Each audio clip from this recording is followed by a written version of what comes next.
Welcome. You're listening to the Malcontent News Russia-Ukraine War podcast, the show that cuts through the fog of war and updates you about the ongoing conflict in Ukraine. Don't forget to like, comment, and subscribe on Apple Podcasts, Spotify, and Google Podcasts. Hello, I'm Marina Yevshan, your host of the Russia-Ukraine War Report podcast, and today is July the 15th, 2024. It has been 3,822 days since Russia started covert military operations in Crimea, 10 years and 146 days since the start of the Russia-Ukraine war, and 2 years 142 days since Russia expanded its war of aggression. Today's podcast looks at events that happened over the weekend. During the podcast, you will find the Russia-Ukraine war map helpful to visualize the areas discussed. There is a link in the podcast description, and there are map updates today. The Russia-Ukraine War Report is compiled by our team from around the world. Today's report includes information from our direct contacts and journalists in Ukraine, the Russian Ministry of Defense, the General Staff of the Armed Forces of Ukraine morning reports, operational commands north, south and east of Ukraine, open source intelligence, our in-house team of analysts and geospatial experts, and pro-Ukrainian and pro-Russian mail bloggers and social media channels with a track record of trying to be accurate. We have one mission, the truth, because the truth matters.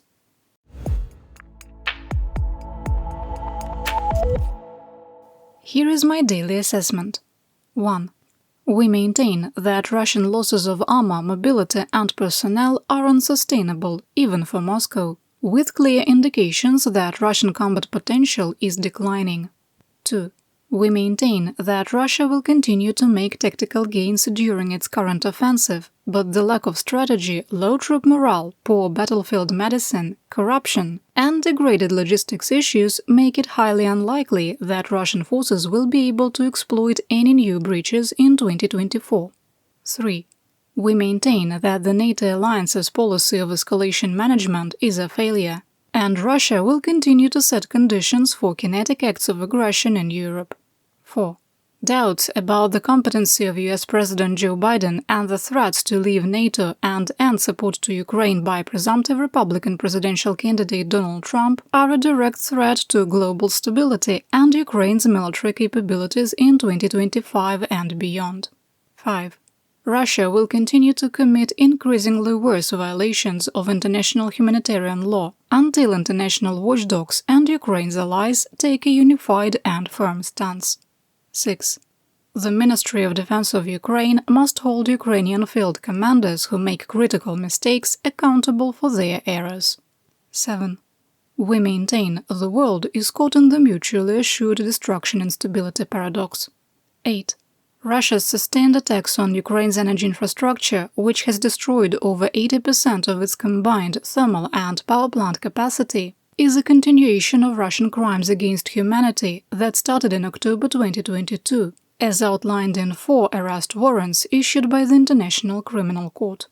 9. The attacks on Ukraine's energy infrastructure have incrementally increased the chance of an intentional nuclear accident at multiple nuclear facilities in Ukraine.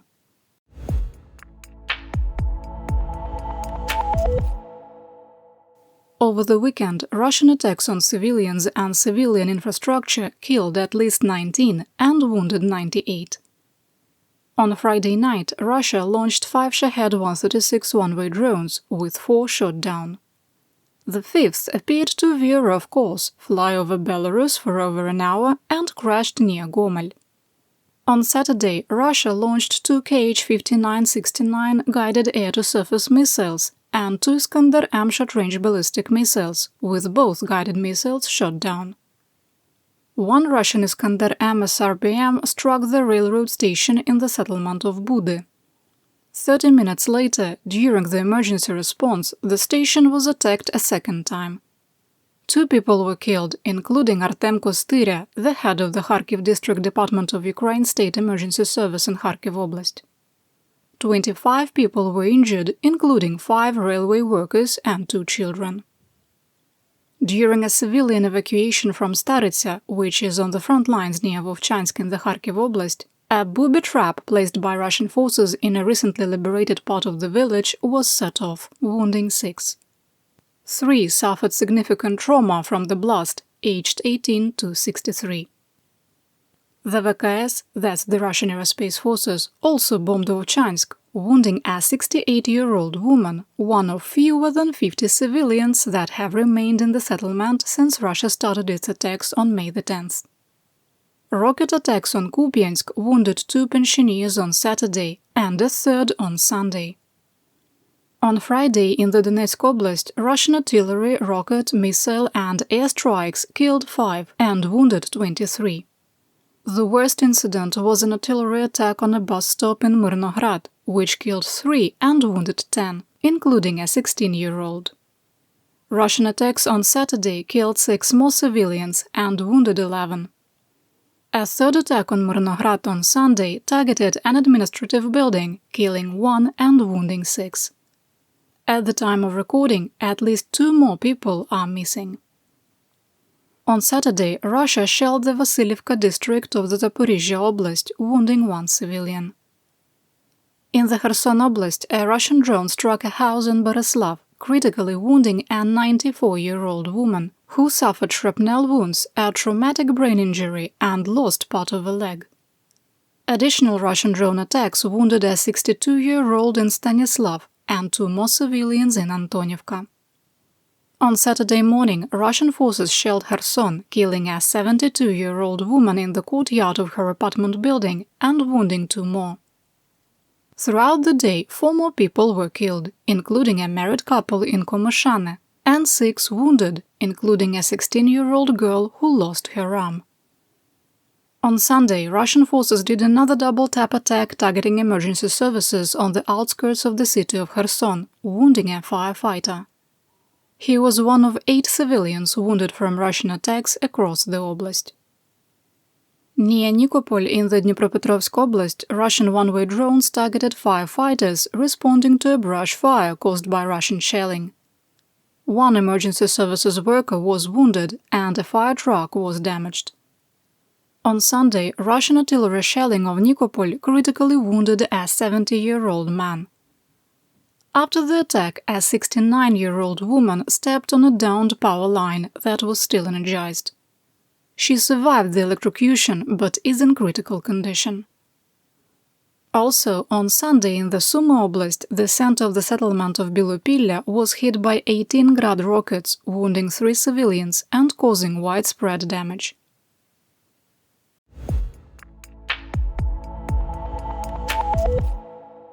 Here is today's action report summary. From Friday to Sunday, Russian forces carried out 423 assaults, including 114 on Sunday. Through July the 14th, the 7-day moving average dropped to 140. There were 160 assaults on Saturday, but the overall trend in the number of daily attacks is down. The number of documented assaults on Sunday was the lowest in a month. Ukrainian forces continue to hold defensive lines in most areas, while Russia's creeping offensive gains continue in the Toretsk, New York, Avdiivka and Vremivka areas of operation, OREO. Now let's talk about what happened on the battlefield. Ready? Here we go.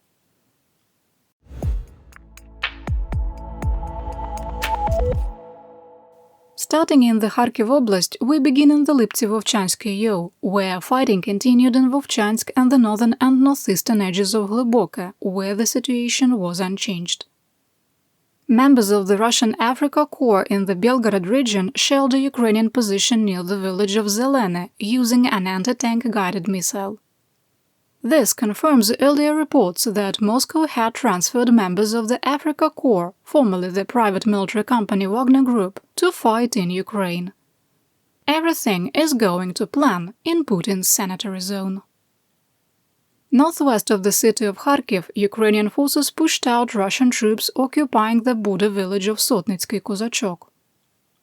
Over the weekend in the Kupiansk AO, Russian forces carried out a burst of attacks on Saturday in the directions of Sinkivka, Vilshana, Petropavlivka, Stepovano-Vasilivka, Pishchane and Berestove. None of the attacks were successful. On Sunday, fighting was limited to the Pishchane area. In the Svatove AO of the Luhansk Oblast, Russia launched new attacks in the direction of Stelmachivka with no success. Based on new intelligence, we adjusted the line of conflict further east of the settlement and reduced the grey area. These changes represent small Ukrainian advances and the stabilization of their defensive lines. In the Kremennaio, Russian forces were pushed out of the northeastern part of Makiyivka, but advanced into the southeastern part. The overall situation hasn't changed, but sharp-eyed map viewers will notice the small change.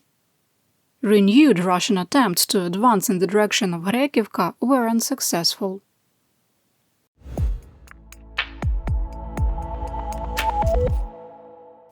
Let's talk about the Donbass and the northeastern part of the Donetsk Oblast. In the Severskaya, Russian forces continued their attempts to advance toward Bilogorivka from the east, Verkhnyokamyansk from Zolotarivka past Spirne, and Vyimka from the southeast. Russian troops also attacked Ukrainian positions in the area of Rozdolivka. In the Kostantinivka, fighting continued between Bogdanivka and Grigorivka, on the western edge of the canal district of Chasiv Yar, and in the forested belt to the north and east of the canal near Ivanivska. Russia also continued its attempts to restore lost positions in the area of Klishchiivka, with reconnaissance and sabotage groups entering the southern part of the village, but being eliminated. Further south, Russian forces restarted attacks near Andriivka. Heavy fighting continued in the Toretsk-New York AO and west of Avdiivka, where almost two-thirds of all Russian attacks occurred. Russian forces made marginal gains in Zalizne and Pivdenne, but have not entered Toretsk. The situation is very difficult, but Russian troops are bogged down. South of Yuriivka, Russia expanded the flanks to the west and east and continued to advance deeper into New York. The situation remains critical and the defensive lines are not stabilized.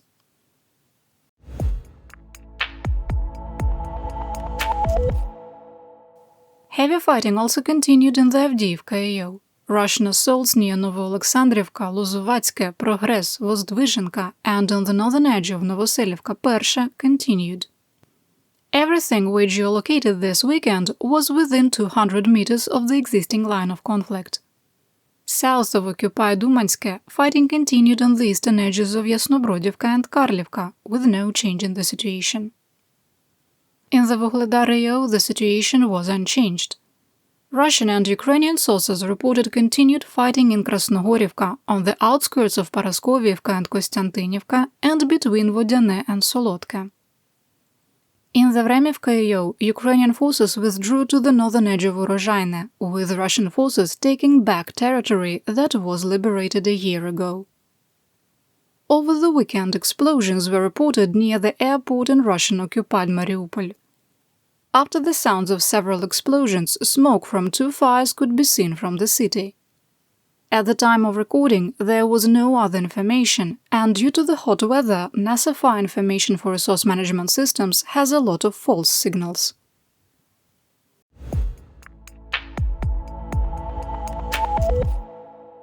In the Kherson AO, GSAFU reported 2 attacks on Ukrainian positions were repulsed.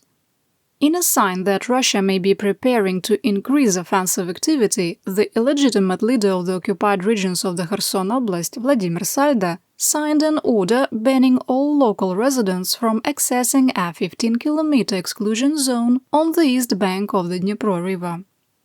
The order goes into effect on August 1st and is set to last for a month. The Russian VCK OGPU Telegram channel reported that Russian Colonel General Mikhail Teplinsky had issued an order forbidding members of the 18th Combined Arms Army to recover the bodies of dead soldiers.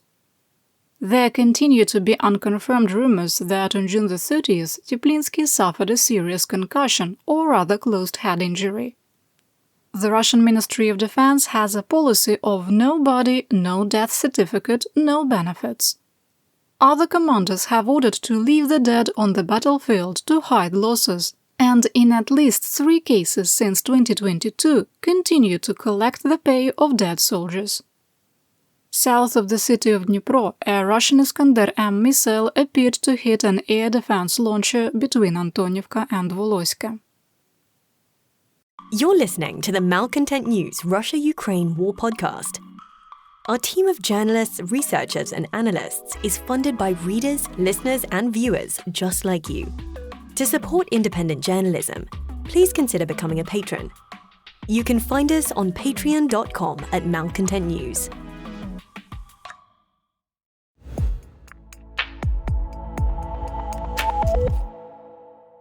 Here is what happened on the Russian front. The Crimean Tatar insurgent organization Atesh shared intelligence that Russia was using its Project 775 large landing ships to mine parts of the Novorossiysk harbor in Russia's Krasnodar Krai. The sea mines are being deployed to thwart Ukrainian uncrewed surface vessel attacks. Since the start of July, Ukrainian drone strikes on Sudzha in the Kursk Oblast have destroyed all the area gas stations, an electrical substation, and on Sunday a TV transmission tower. On Friday in the Rostov region, at least 2 Ukrainian drones struck an oil depot in Tsemlyansk, sparking 2 large fires. Local security forces attempted to disable the drones using handheld electronic warfare systems that were completely ineffective. Russian officials reported a Ukrainian drone struck an electrical substation in the Lipetsk Oblast. Oh, you want to know what happened?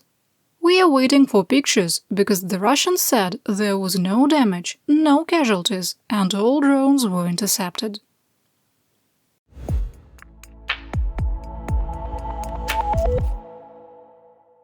Here is my Theaterwide update. Russian Foreign Ministry spokesperson Maria Zakharova accused Ukraine of preparing a false flag attack that would destroy the Kyiv hydroelectric power plant and dam. The threat mirrors similar claims from Moscow that started in October 2022 about the Kakhovka dam. The structure was destroyed by Russia on June 6, 2023, flooding over 1,500 square kilometers, killing hundreds and causing irreparable ecological catastrophe. Ukrainian officials indicated that, unlike at Kherson, Russia does not have the means or weapons to destroy the Kyiv hydroelectric power plant, and the false message was part of Moscow's, quote, peace by any means necessary effort.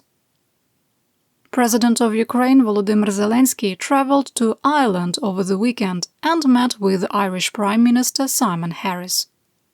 PM Harris told reporters he had accepted an invitation for a state visit and would be traveling to Kyiv in the coming weeks. During Zelensky's visit, European Union Affairs Minister for Ireland Jennifer Carroll McNeill called for Dublin to double its military budget to maintain a fleet of at least 12 naval ships and support combat aircraft. Autocrat Vladimir Putin continues to be Western weapons salesman of the year for the 3rd year in a row.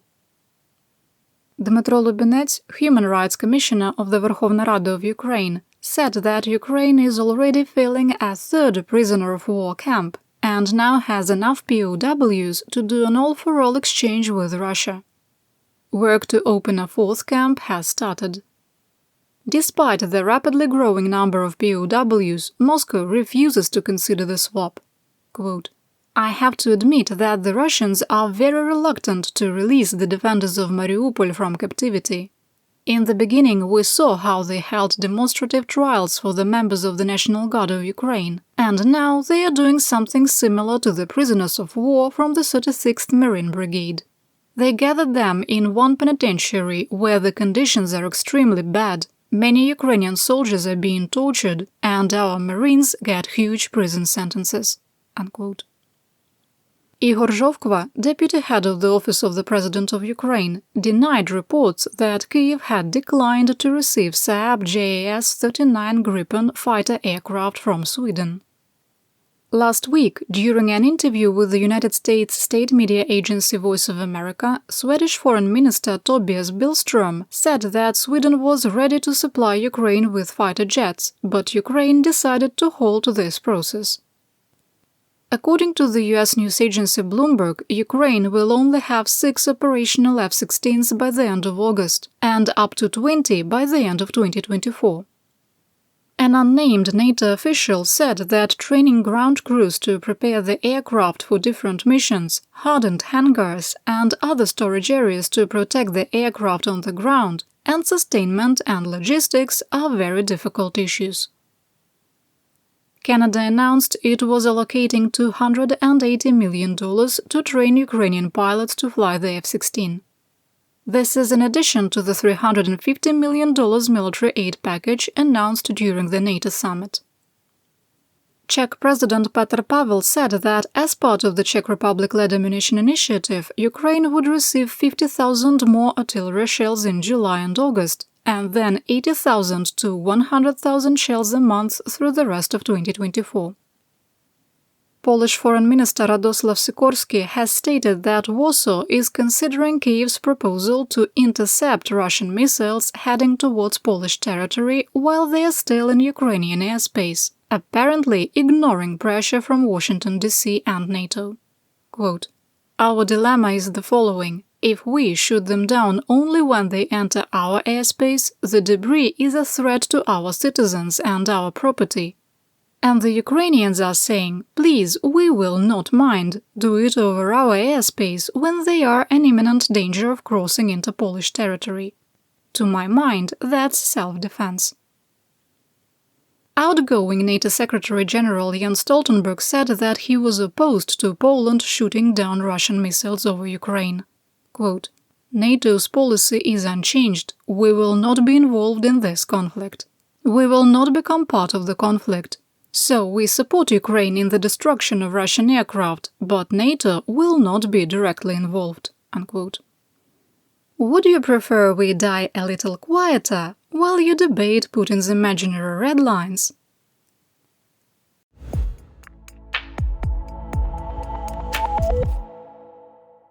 What's going on in the land of Mobix, mobilization and Mir, and with Putin's continuing purge?